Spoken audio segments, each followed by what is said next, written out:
உள்ளே பூந்த முதல் நாளே அந்த வீட்டில் ஒரு டயலாக் சொல்லுவாங்க, நீ என் மருமக இல்லை மக. அந்த அம்மா, நீங்கள் என் மாமியார் கிடையாது எங்கள் அம்மா. 2 பேருக்கும் தெரியும் இது பொய்யின்னு. சரிதானே? 2 பேருக்குமே தெரியும் இது பொய்யின்னு. அப்புறம் அப்பாக்கள் ஒரு கேம் வச்சுருக்காங்க. அவங்க பாட்டுக்கு அவங்க வேலையை பார்த்துட்டு இருப்பாங்க. திடீர்னு +1 10th படிக்கிறப்ப பையன் ஒரு மாதிரி அம்மா கண்ட்ரோலை தாண்டி போவான். இந்த அம்மாக்கள் எப்போதுமே அப்பாக்கள் கண்ட்ரோலில் பசங்களை விடவே மாட்டாங்க.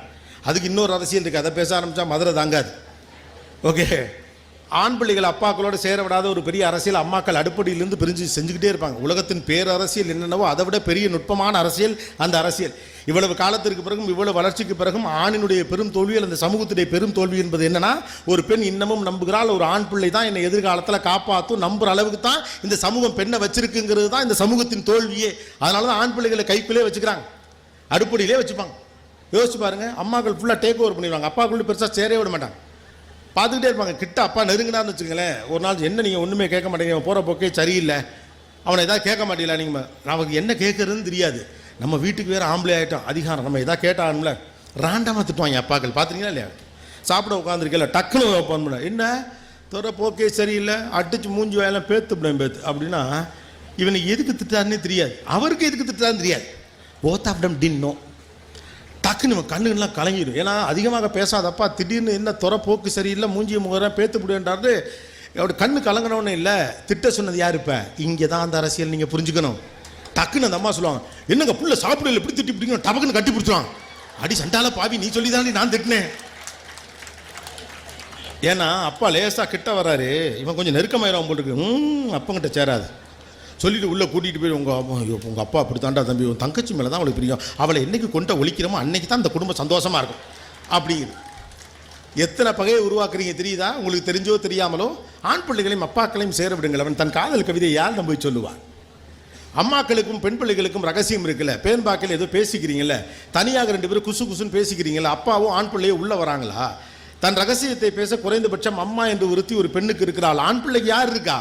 இல்லைன்னா தெரியலைன்னா அவன் குரூப்பில் ஒரு தாதா இருப்பார், அவர்கிட்ட தான் போய் கேட்பார். அவன் சொல்லுவான், முத்தம் கொடுத்தா புள்ள பிறந்த மாப்பிள்ளைன்றான். அவனுக்கு தெரிஞ்ச அறிவுக்கு அவன் ஏதாவது ஒன்று சொல்லுவான். அப்புறம் ஆண் பிள்ளைகள் எப்படி வீடு தங்கும்? தன் காதலை ஆடம் சொல்லுவான், தன் கவிதையை ஆடம் சொல்லுவான், தன் இலக்கியத்தை ஆடம் சொல்லுவான். நான் எழுதிய முதல் காதல் கவிதை நான் எங்கள் அப்பாட்ட தான் காட்டினேன், சூப்பராக இருக்குன்னு சொன்னார். எங்கள் அப்பா தான் நான் முதல்ல காட்டினேன். நான் எழுதிய எல்லா கவிதைகளையும் என் தந்தையிடம் தான் காட்டினேன். எனக்கு முதல்ல நல்ல நல்ல புத்தகங்களை வாங்கி கொடுத்தது என் அப்பா தான். சைக்கிளில் முன்னால் உட்கார வச்சுட்டு பேசிக்கிட்டு போயிட்டே இருப்பார். என்ன பேசுகிறாரோ இல்லையா காதில் விழுந்துக்கிட்டே இருக்கும். ராஜ்ரூட் பைக்கில் முன்னால் உட்கார வச்சுட்டு புனல் வாசல் எங்கள் அண்ணனை பார்க்க போகிறப்ப கூட்டிகிட்டு போயிட்டே இருப்பார். சகப்பு கலர் புல்லட்டில் முன்னால் உட்கார வச்சுட்டு மலையில வெயில் என்னை கூட்டிகிட்டு பேசிக்கிட்டு போயிட்டே இருப்பார். ஆண்டனி அடிக்கடி சொல்லிகிட்டே இருப்பார் என்கிட்ட, தலைவா நீங்கள் கிடையாது தலைவா, உங்கள் அப்பா தான் தலைவா நீங்கள் அப்படின்னு சொல்லிகிட்டே இருப்பார். அப்போ ஆண் பிள்ளைகளுக்கும் அப்பாக்களுக்குமான உறவு என்பது அற்புதமானது. நீங்கள் எதிர்காலத்தில் இந்த ஆம்பளை பிள்ளையை நம்மளை காப்பாற்றுவாங்கிற நம்பிக்கையில் இவங்க தான் எல்லாம் செய்ய போகிறாங்க. வேணா இங்கே இருக்க பையெல்லாம் கூப்பிட்டு கேளுங்கிட்ட எதாவது செய்வீங்க மானுவோம். இந்தா ஒருத்தன் இப்போ இல்லைன்ட்டான், லவ் பண்ணுறான் போது, அது கண்டிஷனில் எல்லாம் வந்துருச்சு. உங்களுக்கு நான் தெளிவாக சொல்கிறேன், அந்த படகு உங்களுக்கு சொந்தம் இல்லை, அது உங்கள் மருமக கொண்டுக்கிட்டு போயிடுவா. அப்போ நீங்கள் எதுக்கு இவ்வளோ படுத்துறீங்க? ஒரு 100 ரூபா காசு வாங்க ஒரு ஆம்பளை பிள்ளையால் இன்றைக்கி வீட்டில் முடியுதா? யோசிச்சு பாருங்க. ஒரு 100 ரூபா காசு, ஒரு 500 ரூபா காசை வாங்கிட முடியுமா? 500 ரூபா காசு வாங்குறதுக்கு அடுப்படியில் போய் 2 நாளைக்கு அம்மா முந்தானே பிடிச்சி நிற்கிறேன், அம்மா 500 ரூபா பணம் வேணுமா, இரு அப்பா நல்ல மூடாக இருக்கப்ப நான் உனக்கு பார்த்து வாங்கித்தரேன் அப்படிம்பாங்க. அந்த ஆள் நல்ல மூடிலே இருக்க மாட்டார். வீட்டுக்கு வரதுனே ஆம்பளைங்க ஒரு மூஞ்சி வச்சுருப்பாங்க. ஒரு 2 நாள் இருக்க வேலையெல்லாம் வாங்கிட்டு அம்மா வழியாகத்தான் எல்லாமும் நடக்கிறது, அப்பா எதையும் தனக்காக செய்ய மாட்டார் என்ற எண்ணத்தை ஆண் பிள்ளைகளிடம் ஏற்படுத்திய பிறகு கிடுக்கிட்டு வீட்டுக்குள்ளே போய் சட்டப்பையிலேருந்து 500 ரூபா பணத்தை எடுத்தாந்து கொடுப்பாங்க. எதுக்கு எடுக்கிறாங்கன்னு கேட்க கூட மாட்டார் அவர். கேட்டால் பிரச்சனை, அவர் எதுக்குன்னு பேசாமல் இருப்பார்.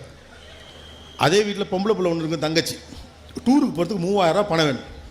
அந்த பிள்ளைகிட்ட இந்த கேம் ஆடி பாருங்க, அப்பா நல்ல மூடில் இருக்கப்ப நான் உனக்கு வாங்கி தரேன்னு சொல்லி பாருங்களேன் யாராவது அம்மா. பாயிண்ட் நம்பர் 1, முதல்ல அது உங்ககிட்டே கேட்காது, அது உங்ககிட்டே வராது. அப்படி மீறி உங்ககிட்ட வந்தோன்னு இங்கே பாரு இப்போ போய் அப்பாட்ட கேட்காது, அப்பா கெட்ட மூடாக இருக்கிறார், அப்பா நல்ல மூடில் இருக்கப்போ உனக்கு நான் பார்த்து வாங்கி தரேன்னு சொன்ன மறு நிமிஷம் பட்டக்குன்னு அப்பா ரூமு திறக்கும்.